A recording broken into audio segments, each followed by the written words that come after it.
मैं हूँ जावेद अख्तरवान। आप देख रहे हैं गेबा न्यूज़ नेटवर्क। बैंक इस्लामी पिंडी गेब ब्रांच में कस्टमर अप्रिशिएटिंग डे की तकरीब का इनेकाद हुआ, जिसमें अमायदीन हलाकात, सियासी, समाजी, कारोबारी और मजहबी शख्सियात ने शिरकत की। ब्रांच के मैनेजर मोहम्मद जावेद और अमले ने मेहमानों को खुशामदीद कहा और इस्तकबाल किया। तकरीब के मेहमान खसूसी रईस आज़म ऑफ कोट फतेह खान मलिक मोहम्मद अली खान थे, जबकि दीगर मेहमानों में प्रोफेसर बशीर अहमद रिजवी, मलिक इमरान ऑफ गरीबवाल, साबिक चेयरमैन बिल्दिया आफ्ताब अहमद हैदरी, मलिक मुजफ्फर हुसैन गरीबवाल, सरदार अमीर खान चक्की, मलिक लियाकत अली थोहा, साबिक कौंसलर मलिक हामिद इकबाल, साबिक कौंसलर मलिक मोहम्मद रियाज, हाजी अब्दुर्रहमान, हाजी बशीर, हाजी शौकत, सैयद यूसुफ शादी बेकर्स, नंबरदार ज़िया आवान सुरग, सदर अंजमन ताजरान मलिक नज़ाकत अली खान, साबिक कौंसलर परवेज़ मलिक, एहसन महमूद शानी, अरशद रहमानी, डॉक्टर मोहम्मद अनवर मानी मलिक और सेठ नातिक नसार समेत दीगर लोगों ने शिरकत की। इस मौका पर बैंक मैनेजर मोहम्मद जावेद ने गेबा न्यूज़ नेटवर्क को खुसूसी इंटरव्यू दिया। मुकम्मल रिपोर्ट देखिए, चैनल को सब्सक्राइब, वीडियो को लाइक और शेयर करें।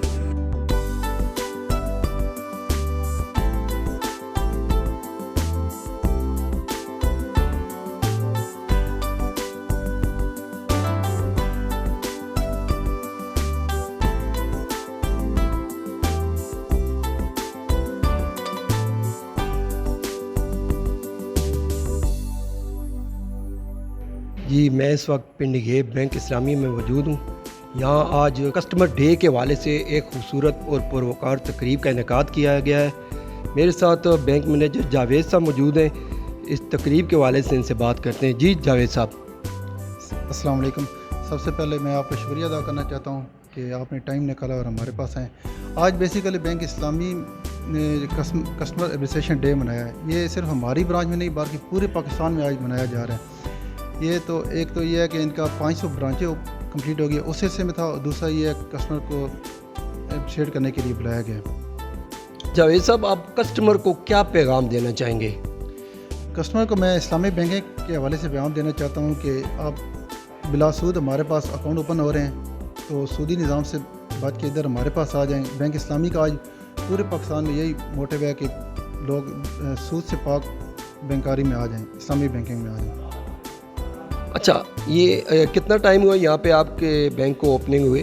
हमारी ब्रांच को ओपनिंग हुए बेसिकली तो 4 मंथ हो गए हैं, लेकिन हमें 2 मंथ हो गए हैं इस ब्रांच में आए हुए सारे स्टाफ को। तो यहाँ पिंडी गेब में आपको कैसा रिस्पांस मिल रहा है?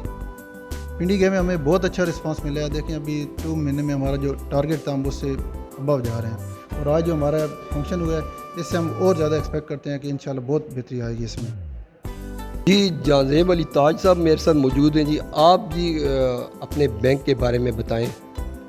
सर, असल मसला ये है कि हमारे लोगों को बुनियादी तौर पे ये पता ही नहीं है कि लोग एक सवाल करते हैं कि अगर दूसरे बैंक में हम जाएंगे, लेन देन करेंगे तो वो सूद है, जब हमारे पास आएंगे तो वो सूद नहीं है। तो मैं थोड़ा आपको अगर पीछे लेके जाऊँ, इजिप्ट के अंदर, मिस्र के अंदर 1963 में हमारे जो फ़ुक़हा थे, आलिम दीन थे, वो लेके आए थे ये सिस्टम, क्योंकि मुशारका और मुदारबा का पूरा एक निज़ाम, मुनज़्ज़म निज़ाम मौजूद है इस्लाम में। लेकिन हमारे अंदर सूद की ये जो गंदी गलाज़त है ये इतनी ज़्यादा हो चुकी है और लोग इस पे तवज्जो नहीं देते। और उसी मिस्र की तर्ज को देखते हुए पाकिस्तान के अंदर 2007 में बैंक इस्लामी का बाकायदा आगाज़ हुआ है। स्टेट बैंक की तरफ से बाकायदा लाइसेंस लिया गया है। और दूसरा ये सवाल करते हैं कि आपका निज़ाम सूदी कैसे नहीं है। इनके पास बाकायदा तौर पे फतवा है, और जिस टाइम फतवा इन्होंने लिया था उस टाइम मुफ्ती तकी उस्मानी साहब उस बोर्ड के चेयरमैन थे, और वो फतवा हमारे पास मौजूद है। अगर लोग कहते हैं कि ये भी सूदी निज़ाम है, वो भी सूदी निज़ाम है, ये ऐसा बिल्कुल भी नहीं है। और मैं लोगों से गुजारिश करूँगा, हमारे जो मुआशरा है इसका ये ट्रेंड बन चुका है। कोई भी अगर बंदा होता है, वो जब रिटायर होता है, ख्वाह वो एजुकेशन सिस्टम से हो, ख्वाह वो हेल्थ से हो, किसी जगह से भी रिटायर होता है, तो उसको जो पैसे मिलते हैं वो उसे उस सूदी निज़ाम के अंदर ले जाता है उसे, और सारी ज़िंदगी हलाल कमाता है, लेकिन एंड पे जाके वो सूद के निज़ाम फंस जाता है। आप क्या समझते हैं कि ये प्रॉफिट तो आपका बैंक भी देता है सेविंग में, तो वो फिर सूद में नहीं आता है। इस बारे में आप क्या कहेंगे? सर आप पूरी मार्केट में अगर पूरी मार्केट का जायज़ा लें, हर बैंक में जाएं, तो आपको सबसे कम प्रॉफिट रेट, और बैंक इस्लामी कभी भी फ़िक्स रेट आपको नहीं देगा। वो आपको कभी 7% देगा, कभी 8% देगा। इसके मुकाबले में अगर आप दूसरी बैंकों में जाएंगे वो आपको बहुत ज़्यादा रेट्स देंगे। क्यों? क्योंकि हमारा बैंक प्रोडक्ट सेल करता है।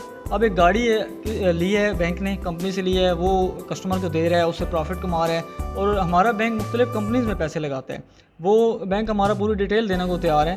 जिन कंपनीज़ में वो इन्वेस्ट करते हैं, जिन कंपनीज़ में वो पैसा लगाते हैं, उनसे जो प्रॉफिट आता है वो कस्टमर को देते हैं। और बैंक कभी भी अगर किसी जगह लॉस आ जाता है तो बैंक कभी भी कस्टमर को लॉस नहीं देता। बैंक खुद लॉस उसको ले लेता है, अपने ऊपर ले लेता है, लेकिन जो थोड़ा बहुत प्रॉफिट भी बचता है वो कस्टमर को लाजमी देता है। जब ये लॉस नहीं होगा कस्टमर को, तो फिर ये आप इसको कैसे कहेंगे कि ये सूदी निज़ाम नहीं है? जी प्लीज़। ठीक है, बैंक की हर तरफ पूल बने हुए हैं। जब एक जगह इन्वेस्ट करेगा तो उसका आउटपुट जब आएगा तो उसका मतलब लॉस होता है, तो कस्टमर भी जाता है। बैंक इन्वेस्ट करता है मुख्तलिफ जगह पे, ज़रूरी नहीं कि हर जगह पे लॉस हो। कहीं पे प्रॉफिट आ रहा है, कहीं पे लॉस हो रहा है, तो वो उसको एडजस्ट करता है लॉस को। न्यूज़ अपडेट के लिए देखते रहिए GNN।